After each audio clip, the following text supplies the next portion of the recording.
میری جانب سے آپ سب کو سب سے پہلے رمضان المبارک کا مہینہ بہت بہت مبارک ہو۔ اللہ تعالی ہمیں بھی اور آپ سب کو اس مہینے میں نیک اعمال زیادہ سے زیادہ کرنے کی توفیق عطا فرمائے، اچھی طرح روزے رکھنے کی توفیق عطا فرمائے، تراویح قیام اللیل کی پابندی عطا فرمائے، اور اس کے علاوہ بھی تلاوت، اذکار اور دیگر وہ تمام اعمال کی ہمیں توفیق عطا فرمائے جن اعمال سے اللہ رب العالمین خوش ہو۔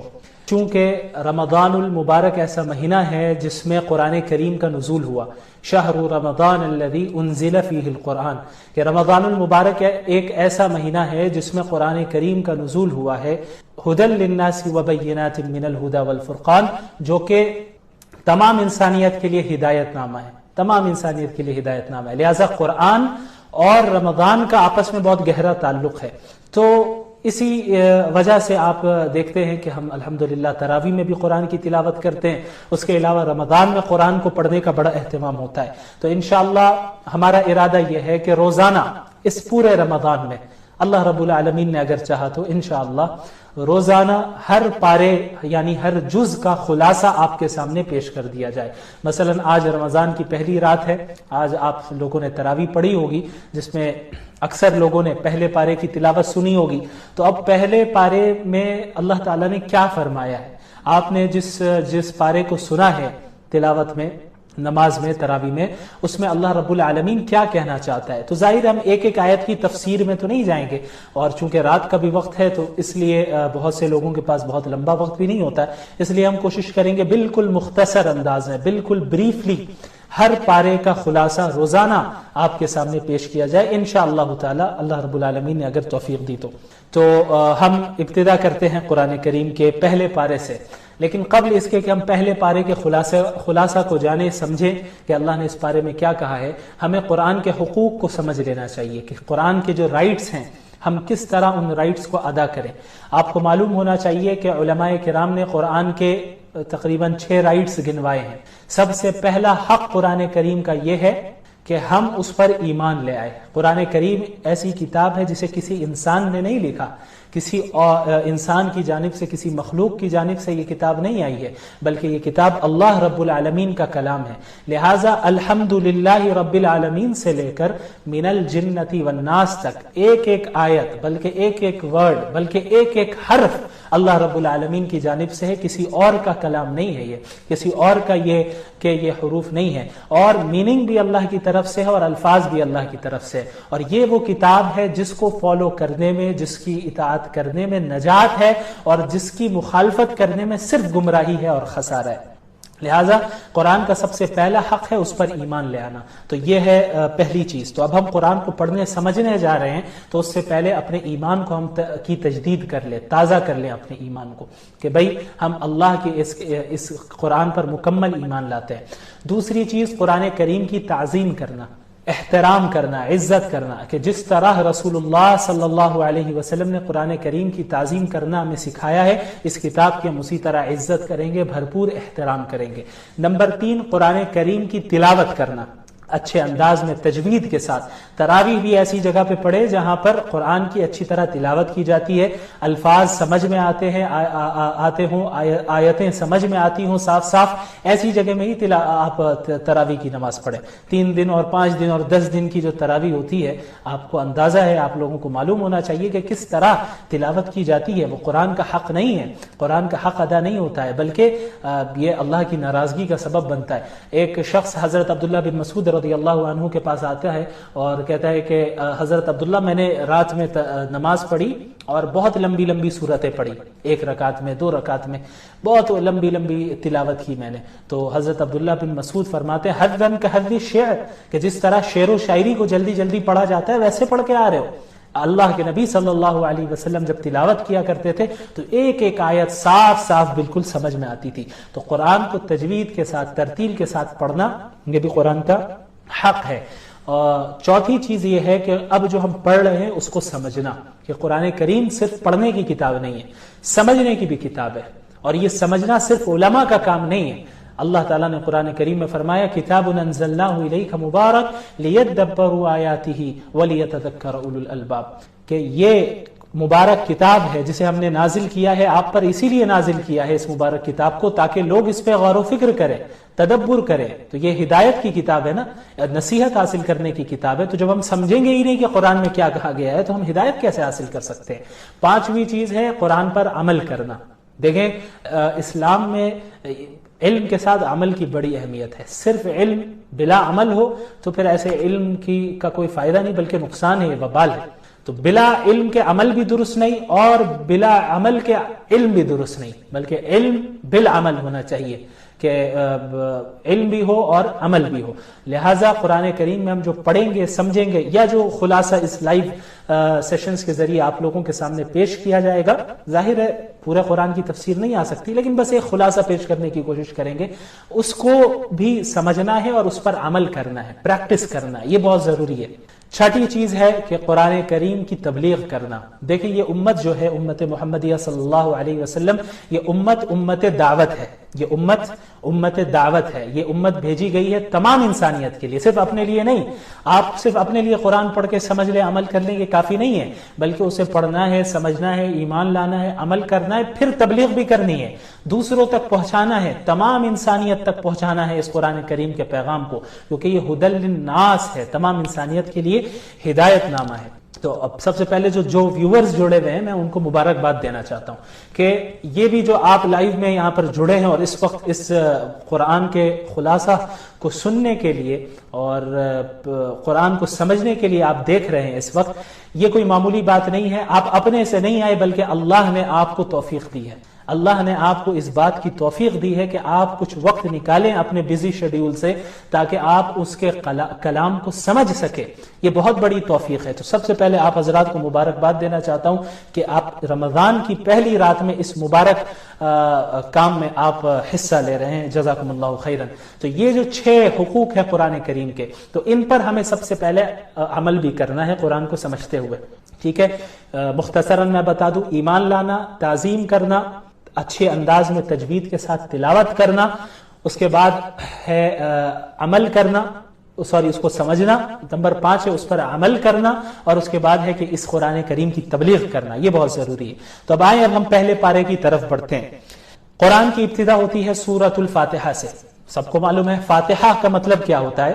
فتح عربی میں کہتے ہیں کھولنے کو، ٹھیک ہے؟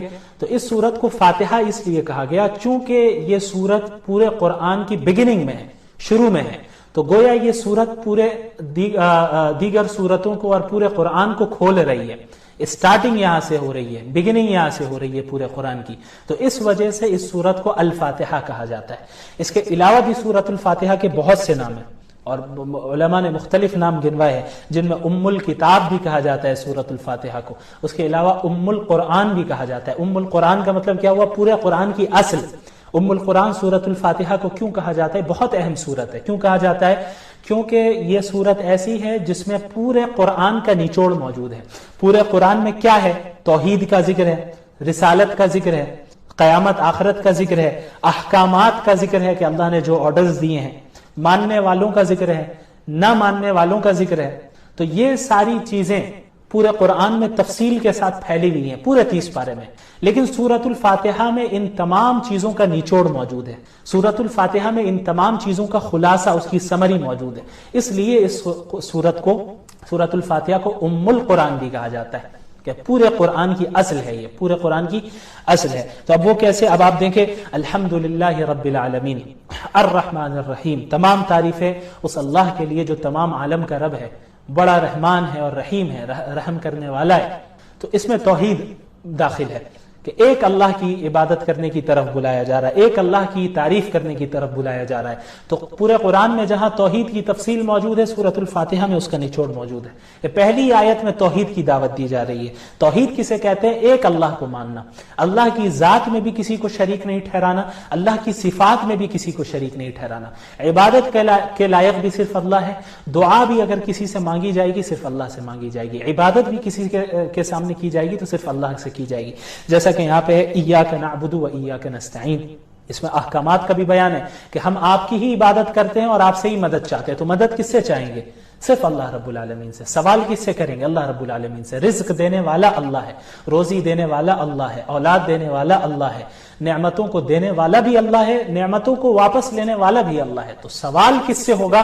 صرف اللہ رب العالمین سے. تو سوال بھی اللہ سے ہوگا اور عبادت بھی اللہ کی ہوگی، صرف اللہ کی. اور عبادت کی جو خاص علامتیں ہوتی ہیں، مثلا رکوع کرنا، مثلا سجدہ کرنا، یہ ساری عبادت کے سائنز ہیں، عبادت کی علامتیں ہیں. تو عبادت کی علامتیں بھی اللہ کے ساتھ خاص ہیں. اگر کوئی آپ دیوار کے سامنے سجدہ کریں، یعنی دیوار کو سجدہ کرے، کسی درخت کو سجدہ کرے، درخت کے سامنے رکوع کرے، کسی انسان کے سامنے آپ رکوع کرے، سجدہ کریں، تو یہ بالکل جائز نہیں ہے. کیونکہ رکوع کرنا، سجدہ کرنا یہ ایک عبادت کی علامت ہے، اور عبادت کی تمام علامتیں اللہ کے ساتھ خاص ہیں. تو رکوع، سجدہ، نماز، روزہ، ذکر اور ساری چیزیں صرف اللہ کے لیے کی جائیں گی. وَإِيَّاكَ نَسْتَعِينُ، اور ہم مدد بھی آپ سے ہی مانگتے ہیں. سوال، مدد اللہ سے مانگی جائے گی. براہ راست اللہ سے مانگنا ہمیں سیکھنا ہوگا. چھوٹی چیزوں کو بھی اللہ سے مانگیے. آپ اللہ سے بات کیجئے، جس طرح آپ بات کرتے ہیں. اپنے آپ سے بھی بعض لوگ بات کرتے ہیں، تو اپنے آپ سے بات کرنے کے بجائے اللہ سے بات کیجئے. یہ آپ ذہن میں رکھیے، اللہ موجود ہے، اللہ دیکھ رہا ہے، اللہ مجھ سے قریب ہے. اللہ نے فرمایا وَإِذَا سَأَلَكَ عِبَادِي عَنِّي فَإِنِّي قَرِيبٌ، دوسرے پارے کی آیت ہے. اس کی تشریح انشاءاللہ کل کروں گا، میں ایک نقطہ بتاؤں گا اللہ نے چاہا تو، کہ جب میرے بندے آپ سے میرے بارے میں پوچھیں تو آپ بتا دیں کہ ہم ان سے قریب ہیں. تو اللہ ہم سے کہہ رہے ہیں کہ ہم تم سے قریب ہیں، تو پھر ہمیں دور جانے کی ضرورت نہیں ہے نا. ہم جب اللہ قریب ہے تو اللہ سے بات کریں گے. سارے انسان دور ہیں، ساری مخلوقات دھوکہ دیتی ہیں، ساری مخلوقات ایسی ہیں جو آپ کا ساتھ چھوڑ دینے والی ہیں، لیکن اللہ کی ذات ایک ایسی واحد ذات ہے جو ہر وقت آپ کا ساتھ دینے والی ہے. اللہ کی ذات ایک ایسی ذات ہے جو آپ کو ایمان کی طرف بلا رہی ہے، جنت کی طرف بلا رہی ہے. دنیا اور دنیا داری تو دوزخ کی طرف بلاتی. تو ہمیں اللہ کی طرف جانا ہے، اللہ سے مانگنا ہے. تو دعا بھی اللہ سے، سوال بھی اللہ سے. اس کے علاوہ صراط الذین انعمت علیہم، اس میں ان لوگوں کا ذکر ہے کہ جن کے ساتھ ہمیں شریک ہونا ہے. ہمیں کن لوگوں کو فالو کرنا ہے اور کنہیں فالو نہیں کرنا ہے، سورہ فاتحہ میں ہی بتا دیا گیا. خلاصہ، بریفلی، تفصیل تو پورے قرآن میں موجود ہے. فالو کرنا ہے ہمیں صراط الذین انعمت علیہم، ان لوگوں کا راستہ فالو کرنا ہے جن پر اللہ نے انعام کیا. اب وہ کون سے لوگ ہیں؟ اسے دوسری جگہ اللہ نے فرمایا النبیین والصدیقین والشہداء والصالحین، کہ نبی ہیں، انبیاء کو فالو کرنا ہے، پروفٹس کو فالو کرنا ہے، جو معصوم ہوتے ہیں، گناہ ان سے ہو نہیں سکتے، وہ انبیاء علیہ الصلوۃ والسلام ہے، انہیں فالو کرنا ہے. والصدیقین، اور صدیقین کو فالو کرنا ہے، اور صحابہ کرام کو فالو کرنا ہے. والشہداء، اور جو شہید ہو گئے اللہ کے راستے میں ایمان اور اعمال صالحہ کے ساتھ اللہ کے لیے لڑتے ہوئے شہید ہوئے، ان شہداء کو فالو کرنا ہے. والصالحین، اور نیک لوگوں کو فالو کرنا ہے، اچھے لوگوں کو فالو کرنا ہے، سلف صالحین کو فالو کرنا ہے، کہ ان حضرات وہ حضرات ہیں جو کتاب و سنت کے مطابق عمل کرتے ہیں. ہم انہی حضرات کے راستے کی طرف ہدایت کی دعا اللہ سے ہر نماز میں مانگتے ہیں. صراط الذین انعمت علیہم. اور کن لوگوں کے ساتھ نہیں ہونا ہے؟ غیر المغضوب علیہم ولا الضالین، ان لوگوں کا راستہ نہ دکھائیے یا اللہ، ہمیں ان لوگوں کو فالو نہیں کرنا ہے جو مغضوب ہے. مغضوب علیہم، مغضوب علیہم کا کیا مطلب ہوتا ہے؟ جن پر اللہ کا غضب نازل ہوا، جن پر اللہ کا غصہ نازل ہوا. یہ کون لوگ ہیں؟ مفسرین نے بتایا کہ یہود ہیں. تو یہود کیسے ہو گئے مغضوب علیہم؟ ان کے پاس علم موجود تھا، تورات کا علم تھا، تورات میں مذکور تھا کہ محمد رسول اللہ صلی اللہ علیہ وسلم آخری نبی آئیں گے، لیکن انہوں نے ریجیکٹ کر دیا. علم ہونے کے بعد بھی عمل نہیں کیا. تو جو لوگ علم ہونے کے باوجود اللہ کی نافرمانی کرتے ہیں، عمل نہیں کرتے، وہ مغضوب علیہم ہیں، ان پر اللہ کا غضب نازل ہوتا ہے. تو ہم سب پناہ چاہتے ہیں ایسے افراد میں ہم داخل نہ ہو. اور ولضالین، اور نہ ہی ہم ضالین میں ہونا چاہتے ہیں. ضالین کون ہے؟ جو لوگ گمراہ ہیں، سیدھے راستے سے بھٹکے ہوئے. یہ وہ لوگ ہیں جن کے پاس علم ہی نہیں ہے، علم کے بغیر عمل کرتے ہیں. اور ظاہر ہے جب علم کے بغیر عمل کیا جائے گا تو پھر بدعات داخل ہو جائیں گی، خرافات داخل ہو جائیں گی، اور آپ ادھر ادھر بھٹکنے لگیں گے، سیدھے راستے سے ہٹ جائیں گے. تو یہ ضالین ہے جن میں نصارہ کو مفسرین نے ذکر کیا ہے. تو نہ ہمیں ایسا بننا ہے کہ علم ہونے کے باوجود ہم عمل نہ کریں، اور نہ ایسا کرنا ہے کہ ہم اندھی تقلید کریں، بلائنڈلی فالو کریں کسی کو بھی. علم نہیں ہے بس جو کر رہا ہے ہم بھی کرنے لگ جائیں، یہ بھی نہیں. ہمیں کتاب و سنت اور سلف صالحین کو تھامے رکھنا ہے. بہرحال سورۃ الفاتحہ یہ بہت اہم سورت ہے، اس کا خلاصہ مختصر میں نے بتا دیا. اس کے بعد سورۃ الفاتحہ کے بعد جس سورت کی ابتدا ہوتی ہے اسے سورۃ البقرہ کہتے ہیں. اب بقرہ کا مطلب کیا ہوا؟ ہم نے سب سنا ہے سورۃ البقرہ، سورۃ البقرہ. بقرہ کا مطلب کیا ہوتا ہے؟ دیکھیں، بقرہ گائے کو کہتے ہیں. بقرہ گائے کو کہتے ہیں. تو اس سورت کو گائے کی سورت کیوں کہا جاتا ہے, گائے والی سورت کیوں کہا جاتا ہے؟ کیونکہ اس سورت میں بنی اسرائیل کا ایک خاص واقعہ ذکر کیا گیا ہے جس واقعے کا گائے سے تعلق ہے, بقرہ سے تعلق ہے. تو اس مناسبت سے اس سورت کو سورت البقرہ کہا جاتا ہے. وہ واقعہ کیا ہے اسی پارے میں ہے. وہ یہ ہے کہ حضرت موسیٰ علیہ السلام کے دور میں بنی اسرائیل میں ایک شخص کا قتل کر دیا جاتا ہے, یعنی ایک شخص کو قتل کر دیا جاتا ہے, اور کس نے قتل کیا, قاتل کون ہوتا ہے یہ معلوم نہیں چلتا ہے. تو بنی اسرائیل کے لوگ آتے ہیں اللہ کے نبی حضرت موسیٰ علیہ السلام کے پاس اور آ کر عرض کرتے ہیں کہ اے موسیٰ علیہ السلام, ہمیں اس کے قاتل کا پتہ ہی نہیں چل رہا ہے کہ کس نے اسے قتل کر دیا ہے, آپ اللہ رب العالمین سے دعا کریں کہ ہمیں قاتل کا پتہ بتا دیں. تو حضرت موسیٰ علیہ السلام دعا کرتے ہیں. دعا کرنے کے بعد اللہ رب العالمین کی طرف سے حکم ہوتا ہے کہ ان سے کہو کہ ایک گائے کو ذبح کریں, اور پھر ذبح کرنے کے بعد اسی گائے کے ایک حصے سے اس مقتول کو, یعنی جو مر چکا ہے جس کا قتل کیا گیا ہے, اس کے باڈی میں ٹچ کریں. تو اس سے ہوگا یہ کہ وہ انسان دوبارہ زندہ ہوگا اور یہ بتا دے گا کہ قاتل کون ہے, مجھے کس نے مارا, اور بتا کر پھر مر جائے گا. تو یہ ایک معجزہ تھا جسے حضرت موسیٰ علیہ السلام کے ذریعے صادر کروانا تھا اللہ رب العالمین کو. تو ایسا ہی ہوا. پھر پوری تفصیلات ہے, چونکہ یہ مجھے خلاصہ بیان کرنا ہے تو میں زیادہ ڈیٹیل میں نہیں جاؤں گا. بڑے آسانی سے, ایسا نہیں ہوا انہوں نے ذبح کیا, جو بنی اسرائیل کی عادت ہے وہ عادت کیا تھی میں ابھی بتاتا ہوں آپ کو. تو ہوا یہ کہ ذبح کیا ان لوگوں نے آخر میں, اور پھر اس گائے کے ایک حصے سے اس مقتول کو ٹچ کیا اور وہ مقتول زندہ ہوا اور قاتل کا پتہ بتا دیا. تو یہ کرانے کا ایک یہ جو معجزہ تھا اس کا ایک خاص مقصد بھی تھا اللہ رب العالمین کا. ایک مقصد تو بہت بڑا یہ تھا کہ بہت سے لوگ بنی اسرائیل میں ایسے تھے جو بعث بعد الموت کے قائل نہیں تھے, یعنی موت کے بعد ہم دوبارہ زندہ ہوں گے آخرت کے لیے, اس کا عقیدہ نہیں تھا ان کے یہاں. تو اللہ رب العالمین نے اس معجزے کے ذریعے انہیں دکھایا کہ دیکھو جس طرح اس گائے کو تم نے ذبح کر دیا تھا, یہ گائے مر چکی تھی لیکن اس کے بعد اللہ نے اسے دوبارہ زندہ کیا, تو اسی طرح تم کو بھی زندہ کر دینا یہ کوئی بڑی بات نہیں ہے اللہ رب العالمین کے لیے. اللہ بڑی آسانی سے ایسا کر سکتا ہے. اس کے علاوہ بنی اسرائیل چونکہ بہت ایسی قوم تھی جو اللہ کی نعمتوں کی ناشکری کیا کرتی تھی. ہر جگہ اللہ رب العالمین, اور اس پارے میں تقریباً پہلے پارے میں بنی اسرائیل کا ہی ذکر ہے, وہ ان کی سب سے بڑی خرابی یہ تھی کہ اللہ کی نعمتوں کی ناشکری کیا کرتے تھے. دعویٰ تو تھا کہ ہم موسیٰ کے ماننے والے ہیں, ٹھیک ہمارے طرح, ہم اور آپ جیسے آج ہے ویسے ہی تھے وہ. ہم دعویٰ کرتے ہیں کہ ہم محمد الرسول اللہ کے فالوورز ہیں, لیکن جب عمل کرنے کا ٹائم آتا ہے تو رسول اللہ کی مخالفت کرتے ہیں, رسول اللہ کی سنتوں کو ہی ترک کرتے ہیں. ہم جیسا کرتے ہیں ویسے ہی وہ کرتے تھے. وہ مانتے تھے, حضرت موسیٰ کو سامنے کہتے تھے ٹھیک ہے آپ کے ساتھ ہم چل رہے ہیں, فرعون کے پاس سے بچ کر بھاگ رہے ہیں یہ لوگ حضرت موسیٰ علیہ السلام کے پاس کے ساتھ, آگے سمندر ہے, پیچھے اس کا لشکر موجود ہے فرعون کا. تو اب حضرت موسیٰ کو کہہ رہے بھائی کیا ہوا, خامخواہ آپ ہم کو لے کر آ گئے, اچھا تھا ہم غلامی ہی کر رہے تھے, وہی صحیح تھا, اب آگے سمندر ہے ہم کیسے جائیں گے. تو جب اپنا مطلب انہیں نظر آتا تو حضرت موسیٰ کی اتباع کرتے, لیکن جہاں اب تھوڑی سی فراخی آ جاتی اور دیکھتے ہیں کہ بھئی اب تو مسئلہ نہیں ہے, تو حضرت موسیٰ کی ہی نافرمانی کرنے لگ جاتے تھے. اللہ تعالیٰ نے ان پر کتنی نعمتیں کی, فرعون سے بچایا, سمندر کو پھاڑ کر بیچ سے راستہ نکالا, آسمان سے من اور سلوہ نازل کیا, طرح طرح کی چیزیں نعمتیں ان کو دی, لیکن بار بار گمراہی میں جاتے, یہ اپنی مرضی سے جاتے. یہی ہوا کہ جب حضرت موسیٰ علیہ السلام حضرت فرعون کے پاس, حضرت فرعون نہیں, وہ فرعون کے پاس سے جو ہے بچ کر نکل آئے, اللہ نے انہیں نجات دے دی. تو ہوا یہ کہ بنی اسرائیل ایک قوم کے پاس سے گزرنے کے بعد, وہ قوم ایسی تھی جو ایک بتوں کی عبادت کرتی تھی. تو انہیں دیکھ کر مزہ آیا کہ ارے موسیٰ علیہ السلام یہ قوم تو جو ہے عبادت کر رہی ہے بتوں کی, تو آپ بھی ایک خدا بنا کے دیجئے نا, آپ بھی ایک بت ہمیں بنا کر دیجئے جس کی ہم عبادت کریں. تو حضرت موسیٰ بھی پریشانی, یار یہ کیسی جاہل قوم ہے کہ جن کو ہم نے اللہ کے پاس سے بچایا, اللہ رب العالمین کے فضل سے اللہ رب العالمین نے انہیں بچایا, ظلم سے بچایا, فرعون کے ظلم سے بچایا, نجات دے دی توحید کی دعوت کی بنیاد پہ, توحید کے قائل ہونے کی بنیاد پہ, اور اس نے جو ہے بتوں کو دیکھ لیا اور پھر کہہ رہی ہے کہ یہ قوم کے اب بت ہمیں بھی بنا کر دے دیں. تو حضرت یہ آیت ہے اجعل لنا الہا کما لہم آلہہ. بہرحال تو ہوا یہ کہ حضرت موسیٰ علیہ السلام کو اللہ رب العالمین نے تورات دینے کے لیے کوہ طور پر بلایا تھا.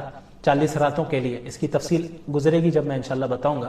تو ان دنوں میں ہوا یہ کہ یہ جو قوم تھی بنی اسرائیل، حضرت موسیٰ چونکہ موجود نہیں تھے وہاں پہ، تو انہوں نے کیا کیا کہ انہوں نے ایک بچڑا بنا لیا، یعنی ایک بچڑے کو معبود بنا لیا اپنا. ایک پتلا تھا بچڑے کا، اس کی عبادت کرنے لگ گئے. تو ان کے اندر گائے کی عظمت، تقدس کہیں نہ کہیں ان کے دل میں چھپی ہوئی تھی. تو اللہ رب العالمین نے مقتول کو کے قاتل کو پتہ لگوانے کے لیے گائے کو ذبح کرنے کا حکم جو دیا، اس میں جہاں بہت ساری حکمتیں تھیں، ان میں ایک یہ بھی حکمت تھی کہ جس کی عظمت، تقدس جس کا ان کے اندر بیٹھ چکا ہے، جنہیں وہ خدا سے ملاتے ہیں، تو انہیں احساس ہو کہ جب وہ ذبح کر رہے ہیں تو یہ خدا، یہ چیز خدا یا یہ جانور خدا نہیں ہو سکتا. اللہ رب العالمین ہی ایک واحد ذات ہے، واحد خدا ہے. اور بھی کئی حکمتیں علماء نے بیان کی. تو اسی مناسبت سے اس سورت کو کیا کہا جاتا ہے؟ سورۃ البقرہ. اچھا، ابتدا ہوتی ہے سورت کی الف لام میم سے. الف لام میم حروف مقطعات میں سے ہے. حروف مقطعات کسے کہتے ہیں؟ آپ نے قرآن کی بہت سی سورتوں میں دیکھا ہوگا الف لام میم، الف لام را، ہا میم، نون، قاف، کاف، ہا یا عین صاد، یہ سارے آپ نے پڑھے ہوں گے حروف کو. تو ان حروف کو حروف مقطعات کہتے ہیں. مقطعات کا مطلب کیا ہوتا ہے؟ جو الگ الگ ہو، الگ الگ. تو الف لام میم یہ الگ الگ حرف ہیں. کاف، ہا یا عین صاد الگ الگ حرف ہیں، اس وجہ سے انہیں حروف مقطعات کہتے ہیں. اچھا، اس کی میننگ کیا ہے؟ یہ اس کا جو صحیح علم ہے وہ صرف اللہ رب العالمین کے پاس ہے، صرف اللہ رب العالمین کے پاس ہے. لیکن اس کو اللہ نے ذکر کیا کیوں؟ اس کے پیچھے بہت سی حکمتیں علماء کرام نے بیان کی ہے، جن میں سے ایک بہت بڑی حکمت یہ بھی ہے، میننگ نہیں، حکمت. میننگ تو اللہ کو معلوم ہے، حکمت ایک بہت بڑی یہ بھی ہے کہ چونکہ قرآن نے چیلنج دیا کفار کو کہ اگر آپ اللہ کے نبی کو سچا نبی نہیں مان رہے اور آپ اس کلام کو کلام اللہ نہیں مان رہے، تو آپ اس جیسی کتاب لا کر دکھائیے. جب آپ اس کتاب کا انکار کر رہے ہیں اور کہہ رہے ہیں کہ یہ محمد کا اپنا کلام ہے، علیہ باللہ، محمد رسول اللہ صلی اللہ علیہ وسلم کا اپنا کلام ہے، آپ کا یہ دعویٰ ہے، تو آپ اس جیسا کلام لا کر دکھائیے، ایک سورت اس جیسا لا کر دکھائیے آپ. تو الف لام میم، کاف، ہا یا عین صاد، ان حروف مقطعات کے ذریعے ایک حکمت اس کے پیچھے یہ بھی ہے کہ اللہ رب العالمین نے یہ بھی پیغام دیا کہ دیکھو یہ وہی حروف ہیں، الف سے لے کے یا تک وہی حروف ہیں، الف لام میم، کاف، ہا یا عین صاد، یہ الفابیٹس میں سے ہی ہے، عربک الفابیٹس میں سے ہی ہے. یہ وہی حروف ہیں جن کو استعمال کر کے تم بھی بات کرتے ہو، جن کو استعمال کر کے تم بھی اپنا کلام بناتے ہو. تو قرآن کریم بھی انہی حروف میں، کوئی الگ سے حروف استعمال نہیں کیے گئے، یہی الف سے لے کے یا تک کو استعمال کیا گیا. انہی حروف کا استعمال کرنے کے باوجود قرآن کریم فصاحت اور بلاغت میں اور اپنے کلام کے اعتبار سے، اپنے معنی کے اعتبار سے اتنے بلند مقام پر ہے کہ اس جیسا کلام کوئی پیش نہیں کر سکتا. تو تم بھی تو انہی حروف کو استعمال کرتے ہو نا. اگر تم کہتے ہو کہ یہ قرآن اللہ کا کلام نہیں ہے، تو اس جیسی صورت استعمال کر کے بنا کر لاؤ انہی حروف کو استعمال کر کے. تو یہ بھی ایک بہت بڑی حکمت ہے ان حروف مقطعات کی. بہرحال سورۃ البقرہ کی ابتدا ہوتی ہے تو شروع میں انسانوں کی 3 قسمیں بیان کی گئی. پہلی قسم انسانوں کی ہے مومنین کی. 3 گروہ ہے، 3 گروپس ہے، ان کا ذکر ہے. پہلا گروہ ہے مومنین کا، پہلا گروہ ہے مومنین کا، اور دوسرا گروہ ہے کافرین کا، اور تیسرا گروہ ہے منافقین کا. تو پہلے مومنین کا ذکر ہوتا ہے، پھر کفار کا ذکر ہوتا ہے، پھر منافقین کا. مومنین کی خاص صفات کو گنایا اللہ نے. الذین یؤمنون بالغیب، مومنین وہ ہیں، متقین وہ ہیں جو غیب پر ایمان لاتے ہیں. غیب پر ایمان لانے کا کیا مطلب؟ غیب کسے کہتے ہیں؟ غیب ہر اس چیز کو کہتے ہیں جو آپ اپنے سینس آرگنز کے ذریعے اور اپنی محض عقل کے ذریعے اس چیز کا نالج حاصل نہیں کر سکتے. مثلا آخرت، مثلا جنت، مثلا جہنم، یہ ساری ایسی چیزیں ہیں، یا زندگی کے بعد، موت کے بعد دوبارہ زندگی، یہ ساری ایسی چیزیں ہیں جو غیب ہیں، غیب کی چیز ہے، جنہیں ہم اپنے سینس آرگنز کے ذریعے تو نہیں چھو سکتے، دیکھ سکتے کہ بھئی یہاں جنت دکھ رہی ہو مجھے. تو اللہ رب العالمین نے محمد رسول اللہ صلی اللہ علیہ وسلم کے ذریعے انسانیت کو غیب کی چیزوں کے متعلق جو بھی خبریں دی ہیں ان پر ایمان لانا، بغیر دیکھے ایمان لانا، یہ ایمان کی شرط ہے. مومنین وہ ہے کہ اللہ کے نبی نے کہا ہے بس ہم ایمان لاتے ہیں، رسول اللہ کی صحیح قول، صحیح حدیث موجود ہے، آپ نے غیب کے متعلق یہ خبر دی ہے، تو اب میری عقل بظاہر مجھے لگ رہا ہو کہ میری عقل کو سمجھ میں نہیں آ رہا ہے، یہ بات سمجھ میں نہیں آ رہا ہے، یہ بات سمجھ میں آ نہیں رہی ہے عقل کو، میری عقل کو. تو ہمیں یہ نہیں کرنا ہے کہ بھائی اللہ کے نبی صلی اللہ علیہ وسلم نے کہا ہے تو پتہ نہیں صحیح بھی کہا ہے نہیں بھی کہا ہے، تو یہ ایمانی کیسا؟ یعنی ایمان تو یہ تھا کہ آپ نے محمد رسول اللہ صلی اللہ علیہ وسلم کو سچا نبی تسلیم کیا ہے، تو رسول اللہ صلی اللہ علیہ وسلم کو جب سچا نبی آپ نے تسلیم کر لیا ہے تو ہر چیز پر ایمان لانا ہے۔ اس کے علاوہ نماز قائم کرتے ہیں، نماز ادا کرنے نہیں کہا بلکہ کہا نماز قائم کرتے ہیں وہ مومنین۔ قائم کرنے کا مطلب کیا ہوتا ہے کہ نماز کو تمام آداب، فرائض، واجبات، سنن و مستحبات، خشوع خضوع، تمام چیزوں کا لحاظ رکھ کر جب نماز ادا کی جائے تو اس کو اقامت الصلاۃ کہتے ہیں۔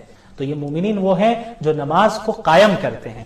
تیسری چیز زکوٰۃ ادا کرتے ہیں، اپنے مال سے خرچ کرتے ہیں اللہ کے راستے میں، غریبوں پہ خرچ کرتے ہیں۔ تو یہ وہ اوصاف ہیں جن پر جو ہے ایک مومنین کو کیا ہے متصف ہونا چاہیے، اور پچھلی کتابوں پر بھی ایمان لاتے ہیں، قرآن پر بھی ایمان لاتے ہیں، اور آخرت پر بھی ایمان رکھتے ہیں۔ اس کے بعد کفار کا ذکر ہوتا ہے کہ بھئی جو کفار ہیں وہ تو ہٹ دربی میں انکار کر رہے ہیں، وہ تو مان ہی نہیں رہے، تو پھر اللہ رب العالمین نے اللہ کے نبی کو بتا دیا صلی اللہ علیہ وسلم کہ آپ ان کے پیچھے جتنی کوشش کر رہے ہیں، آپ صلی اللہ علیہ وسلم پریشان ہوتے تھے کہ کفار بھی ایمان لے آئے، وہ بھی بچ جائیں، وہ بھی جنت میں جائے، وہ جہنم کی آگ سے بچ جائے، آپ کو فکر تھی، آپ بہت پریشان ہوتے تھے۔ تو اللہ نے فرمایا سواء علیہم اانذرتہم ام لم تنذرہم لا یؤمنون، کہ یہ ان کے لیے برابر ہے، آپ ان کو اللہ کے عذاب سے ڈرائیں یا نہ ڈرائیں، وہ ایمان نہیں لانے والے ہیں، وہ ایمان نہیں لانے والے ہیں۔ تو ان کے بد اعمالیوں کے نتیجے میں، ان کے غلط عقائد اور غلط کردار اور غلط حرکتوں کے نتیجے میں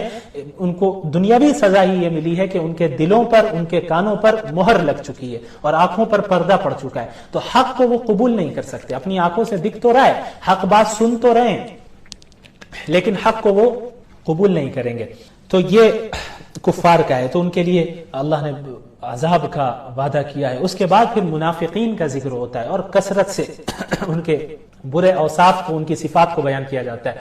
منافق کسے کہتے ہیں؟ منافق وہ شخص ہوتا ہے جو اپنے دل میں کفر کو چھپا رہا ہو، اندر سے ہے کافر، اندر سے اللہ اور اس کے رسول پر ایمان نہیں رکھتا، اندر سے مسلمان نہیں ہے، لیکن مسلمانوں کے سامنے وہ مسلمان بنتا ہے کہ بھئی ہم بھی مسلمان ہیں، ہم بھی اللہ کو مانتے ہیں، اللہ کے رسول کو مانتے ہیں، سازش کرنے کی بنیاد پہ، تاکہ سازش کرے اور مسلمانوں کے سامنے اپنا بنے اور پھر کفار کے سامنے پیچھے جا کر سازش کرے۔ تو ان کے برے اعمال کا اور ان کے بری حرکتوں اور بری صفات کا ذکر کیا گیا۔ دھوکہ دیتے ہیں، جھوٹ بولتے ہیں، زمین میں فساد پھیلاتے ہیں، قلبی دلی بیماریوں میں مبتلا ہے، حسد، کینہ، تکبر، اللہ کے احکامات اور دین کا مذاق اڑاتے ہیں۔ کتنے آج بھی لوگ ہیں اللہ کے رسول کا علیاذ باللہ مذاق اڑاتے ہیں، مسلمانوں کا مذاق اڑاتے ہیں، ارے مسلمان سارے بیکورڈ ہیں اور مسلمان یہ ہے تو وہ ہے۔ تو ہمیں گھبرانے کی ضرورت نہیں ہے، مایوس نہیں ہونا ہے، ہمیں اس دنیا میں صبر کرنا ہے، آخرت ہمارے لیے ہے۔ وَسَيَعْلَمُ الْكُفَّارُ لِمَنْ عُقْبَى الدَّارِ، کفار ان قریب جان جائیں گے کہ آخرت کا اچھا انجام کن کا ہے۔ دنیا میں تو مذاق اڑاتے آئے مسلمانوں کا، لیکن اب جب موت آئے گی تو سمجھ میں آ جائے گا کہ مومنین حق پر تھے اور ان کو اچھا انجام ان کا ہونے والا ہے یا ان کفار کا ہونے والا ہے۔ بہرحال مذاق اڑایا کرتے ہیں، تمسخر کرتے ہیں اور اللہ کے احکامات کو بھی اس کی تردید کرتے ہیں۔ اس کے بعد اس صورت میں، اس پارے میں حضرت آدم علیہ السلام کی تخلیق کا ذکر ہے۔ اب مختصر سا میں ذکر کروں گا، انشاءاللہ اب اس کو ختم کرنا ہے۔ حضرت آدم کی تخلیق کا بھی ذکر ہے کہ حضرت آدم کو اللہ رب العالمین نے بنایا اس زمین میں خلافت کے لیے، اپنا خلیفہ بنایا۔ وَإِذْ قَالَ رَبُّكَ لِلْمَلَائِكَةِ إِنِّي جَاعِلٌ فِي الْأَرْضِ خلیفہ۔ خلیفہ کا کام کیا ہے کہ اس دنیا میں اللہ رب العالمین کے احکامات کو وہ نافذ کرے، اللہ رب العالمین کے احکامات کے مطابق لوگوں کو بتائے کہ اللہ کے احکامات کیا ہیں، ان پر عمل کرے اور اسے زمین میں نافذ کرے۔ تو حضرت آدم کو اللہ تعالیٰ نے پیدا کیا، اور جو مشہور واقعہ ہے سب جانتے ہیں کہ حضرت آدم اور حوا علیہ السلام کو کس طرح جنت میں روکا گیا اور پھر شیطان نے کس طرح انہیں لغزش دی، پھر وہاں جنت سے نکالا گیا اور پھر اس دنیا میں بھیجا گیا۔ تو یہ جو ہے آپ حضرات اس واقعے سے اچھی طرح واقف ہی ہوں گے، بہت مشہور واقعہ ہے، اس لیے میں بہت زیادہ ڈیٹیل میں اس میں نہیں جاؤں گا۔ تو اس کے بعد پھر اس بارے میں بنی اسرائیل کا کثرت سے ذکر ہے، ان کی جو برائیاں ہیں وہ بیان کی جا رہی ہیں کہ اللہ نے کتنی نعمتیں تمہیں دی ہیں۔ اچھا، بنی اسرائیل ہے کون؟ بنی اسرائیل حضرت یعقوب کی اولاد سے ہیں۔ دیکھیں، حضرت اسماعیل حضرت ابراہیم کے بیٹے تھے، حضرت اسماعیل بھی حضرت ابراہیم کے بیٹے تھے، حضرت اسحاق بھی حضرت ابراہیم کے بیٹے تھے۔ تو ایک نسل چلتی ہے حضرت اسماعیل سے، حضرت ابراہیم کی ایک نسل حضرت اسماعیل سے چلتی ہے، اور حضرت ابراہیم کی دوسری نسل حضرت اسحاق سے چلتی ہے، ٹھیک ہے۔ تو حضرت اسحاق کے بعد جو ان کے بیٹے ہیں حضرت یعقوب ہے، ان کی کنیت تھی اسرائیل، یعنی اللہ کا بندہ اسرائیل. تو حضرت اسحاق کی جانب سے جو نسل چلی ہے حضرت یعقوب پھر اولاد یعقوب, تو اس نسل میں جتنے لوگ آئے انہیں بنی اسرائیل کہا جاتا ہے. تو اسی میں تمام انبیاء آتے رہے کثرت کے ساتھ. اچھا, حضرت ابراہیم کے بعد جو حضرت اسماعیل ہیں ان کی جو نسل چلی, تو حضرت اسماعیل کے بعد اور کوئی نبی نہیں آئے, آخر میں ڈائریکٹ محمد الرسول اللہ صلی اللہ علیہ وسلم. تو محمد الرسول اللہ صلی اللہ علیہ وسلم حضرت اسماعیل کی نسل سے تھے. تو یہ حضرت اسحاق کی جو نسل چلی, حضرت اسحاق پھر یعقوب اور پھر نیچے جو نسل چلی, انہیں بنی اسرائیل کہتے ہیں. تو ان میں کثرت سے اللہ تعالیٰ نے انبیاء کو بھیجا ہے. تو ان پر اتنی نعمتیں کی, اس کے باوجود اللہ کی نافرمانی کرتے. کئی انبیاء کو بنی اسرائیل نے قتل کیا اور دعویٰ ہوتا تھا کہ بھئی ہم تو انبیاء کی اولاد میں سے ہیں, ہم تو بنی اسرائیل ہیں, ہم تو حضرت ابراہیم اور یعقوب اور اسحاق کی اولاد میں سے, ہم میں انبیاء پیدا ہوتے ہیں, تو ہم تو اللہ کے محبوب ہیں. تو اللہ تعالیٰ نے انہیں جو ہے ٹھیک کیا کہ بھئی اللہ کا وہی ہوگا جو عمل درست کرے گا. محض کسی خاندان میں, نبی کے خاندان میں ہو جانا یہ کافی نہیں ہے نجات کے لیے. نجات تو اسی وقت ملے گی جب عقائد بھی درست ہوں گے, اعمال صالحہ بھی درست ہوں گے, انبیاء کی اتباع بھی کرو گے. تو بنی اسرائیل نے کثرت سے جو ہے خلاف ورزی کی اور نافرمانی کی. بار بار ان کی تلقین کی جا رہی ہے کہ ان کو تلقین کی جا رہی ہے کہ سیدھے راستے پہ آؤ. حضرت موسیٰ پریشان ہو جایا کرتے تھے. چند تو ہوتے تھے افراد ایسے جو بالکل اطاعت کرتے تھے, لیکن ایک بڑی تعداد ایسی ہوتی تھی جو وقتی طور پر اطاعت کرتی اور پھر نافرمانی کرنے لگ جاتی, جو ہم اور آپ جیسا کہ آج کر رہے ہیں. تو ان کو بھی بہت اللہ رب العالمین نے ان کے متعلق بہت سی باتیں سنائی ہیں. اس کے بعد ایک بہت ہی اہم بات, چونکہ ان کا ایک بہت بڑا جرم یہ بھی تھا کہ یہ تحریف کرتے تھے. تحریف کسے کہتے ہیں کہ تبدیل کر دینا. اللہ کی کتاب میں تورات میں انہوں نے تبدیلی کی. اللہ نے آیت نازل کی ہے کچھ اور یہ بیان کر رہے ہیں کچھ کہ بھئی یہاں تورات میں یہ لکھا ہے, حالانکہ ایسا نہیں لکھا. تو قرآن کو بھی بعض لوگوں نے بدلنے کی کوشش کی, تو تحریف کرنے کی کوشش کی, لیکن قرآن الحمدللہ چونکہ اللہ نے اس کی حفاظت کا وعدہ لے رکھا ہے آج تک محفوظ ہے. پچھلی کتابوں کی حفاظت کا وعدہ اللہ نے نہیں لے رکھا تھا, تو اس میں تحریف ہو گئی, تبدیلی ہو گئی. تو تحریف کی بھی دو شکلیں ہوتی تھی. ایک یہ کہ آیت تو ایک ہی ہے, تورات میں ایک ورس ایک آیت نازل ہوئی, اس کی آیت وہی ہے, الفاظ میں کوئی چینجنگ نہیں کی, لیکن جس مطلب میں نازل ہوئی اس کے علاوہ اپنے طرف سے مطلب بناتے, نہیں اس کا یہ نہیں, اس کا یہ مطلب ہے. تو یہ بھی تحریف ہے. اور دوسری چیز یہ ہے کہ وہ الفاظ کو بھی بدل دیا کرتے تھے. تو آج جو ہمارے پاس تورات موجود ہے, انجیل موجود ہے, بائبل موجود ہے, تو وہ اپنی اصل صورت میں نہیں ہے, اس میں تبدیلیاں آ چکی ہیں. تو یہ تحریف بھی بہت بڑا جرم تھا, تو یہ بھی وہ کیا کرتے تھے. اس کے بعد پھر وہی اس کا ذکر ہے بقرہ کا جو میں نے پہلے بتا دیا.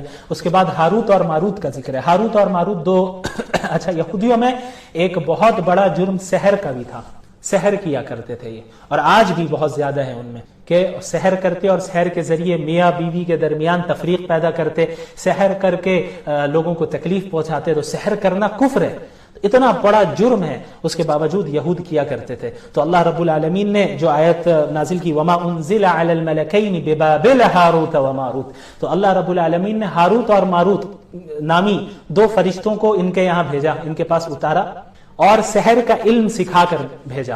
ان کا کام یہ تھا کہ ان کے پاس جاتے اور انہیں بتا دیتے کہ بھئی سحر کا یہ بھی عمل ہے, ایسا بھی سحر ہوتا ہے, ویسے بھی سحر ہوتا ہے, یہ تمام چیزیں کفر ہیں, ان سے بچے رہنا ورنہ تم اس دین سے پھر جاؤ گے.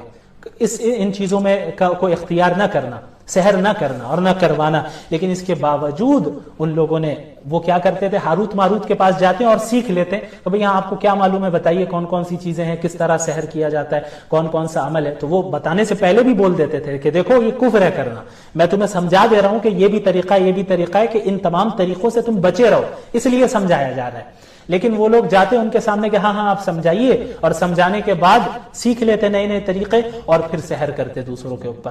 لیکن اللہ نے فرمایا وما هم بضارین به من احد الا باذن اللہ, یہ جان لو کہ وہ سحر کرنے والے کسی کو بھی اللہ کے حکم کے بغیر نقصان نہیں پہنچا سکتے. تو بہت سے لوگ پریشان ہوتے ہیں, سحر ہو رہا ہے, ایک تو وہم بھی بہت زیادہ ہے لوگوں میں, ہر چھوٹی موٹی چیز میں سحر ہی کسی کو ہو جاتا ہے, سحر ہے, جادو ہے, نظر لگ گئی ہے تو یہ ہو گیا ہے. تو سب سے پہلی چیز اللہ پر توکل, کہ اللہ کے حکم کے بغیر کوئی چیز آپ کو نقصان نہیں پہنچا سکتی. اللہ رب العالمین اگر آپ کے ساتھ ہے تو تمام انسانیت مل کر بھی آپ کو نقصان نہیں پہنچا سکتی. اللہ آپ کے ساتھ نہیں ہے تو تمام انسانیت مل کر بھی آپ کو فائدہ نہیں پہنچا سکتی. تو اللہ رب العالمین سے استعانت. دوسری چیز سورۃ البقرہ جس کے متعلق ابھی ہم لوگ بات کر رہے ہیں, اور خصوصاً آج صرف پہلے پارے کا خلاصہ ہوگا, تو سورۃ البقرہ کے متعلق بھی اللہ کے نبی نے فرمایا کہ اسے پڑھا کرو، فإن أخذها بركة وتركها حسرة ولا تستطيعها السحرة البطلة، کہ یہ ایک ایسی صورت ہے جس کو کثرت سے پڑھو، سمجھو، عمل کرو، کیونکہ اس کو پڑھنا، اس کو لینا، اس صورت کو اپنے یعنی عادی بن جانا اس صورت کو پڑھنے کا، یہ ایسا ہوگا کہ یہ برکت کی چیز ہوگی، آپ ہر چیز سے محفوظ رہیں گے۔ وترکها حسرة، اور جو شخص اس صورت کو نہیں پڑھتا ہے سورہ بقرہ کو، وہ بیچارہ حسرت و ندامت میں مبتلا ہو جائے گا، اس کے لیے خسارہ ہے، نقصان ہے، وہ فائدہ چھوڑ دے رہا ہے۔ ولا تستطيعها السحرة البطلة یا البطلۃ السحرہ او کما قال علیہ الصلوۃ والسلام، اور یہ ایک ایسی صورت ہے جس کا مقابلہ سحر، جادو کرنے والے نہیں کر سکتے۔ تو سحر کرنے والے، جادو کرنے والے، جتنے بھی شیاطین کی مدد لے لے اور جو کچھ کر لے، اس صورت کا مقابلہ کوئی ساحر نہیں کر سکتا۔ اس لیے احادیث میں آتا ہے کہ جس شخص نے رات میں اپنے گھر میں سورہ بقرہ کی تلاوت کی تو 3 دن تک اس گھر میں شیاطین، جنات داخل نہیں ہو۔ تو اس طرح یہ حفاظت کا بھی ذریعہ ہے، اسے اس کی پابندی ہو۔ اس کے علاوہ 2-3 پوائنٹ اور بتا کے میں آج اینڈ کرتا ہوں۔ یہود شرارت کیا کرتے تھے، اللہ کے نبی صلی اللہ علیہ وسلم کے پاس آتے اور کہتے رائنا۔ رائنا جو ایک عبرانی لفظ ہے، اس کا جو ہے مطلب ہوتا ہے کہ ہماری رعایت کیجیے، رائنا۔ لیکن اسی طرح عربی میں ایک لفظ ہے اسی کو رائینا، رائینا۔ تو ایک ہے رائنا، ایک ہے رائینا، دونوں میں فرق ہے۔ رائینا کا مطلب ہوا کہ ہماری رعایت کیجیے، تو یعنی آپ ہمارے طرف متوجہ ہو جائیے، میرے سوال کا جواب دیجیے۔ تو لوگ آ کر جب مسلمانوں نے بھی یہودیوں کو دیکھا کہ یہ کہہ رہے ہیں رائنا اللہ کے نبی کو، تو مسلمان بھی کہتے تھے اللہ کے رسول صلی اللہ علیہ وسلم کو، یا رسول اللہ رائنا، کہ اللہ کے رسول ہماری بھی رعایت کریں، میری بات بھی سن لے، میرا بھی جواب دے دیں۔ تو یہود کتنے بدماش تھے، یہ خصوصاً منافقین، یہ اللہ کے نبی کی اس طرح توہین کرتے تھے کہ وہ رائنا کے بجائے کھینچ کر بولتے تھے رائینا، رائینا۔ تو رائینا کا مطلب ہوتا ہے کہ ہمارے چرواہے، جو جانوروں کو چراتا ہے، اس کو چرواہا کہتے ہیں، تو ہمارے چرواہے کو کہتے ہیں رائینا۔ تو وہ اللہ کے نبی کی توہین کے قصد سے رائینا کے بجائے رائینا کہتے تھے۔ تو صحابہ کی توجہ ادھر نہیں گئی، ان کو لگتا تھا کہ یہ بھی رائینا ہی بول رہے ہیں۔ تو لیکن وہ اللہ کو تو معلوم تھا کہ بھئی یہ کس مقصد سے کہہ رہے ہیں، تو اللہ تعالیٰ نے یہ آیت نازل کی، یا ایھا الذین آمنوا لا تقولوا راعنا، اے ایمان والو تم رائینا مت کہا کرو، وقولوا انظرنا، بلکہ کہو انظرنا، کہ اللہ کے رسول ہماری طرف نظر کرم فرما دے۔ اللہ کے رسول صلی اللہ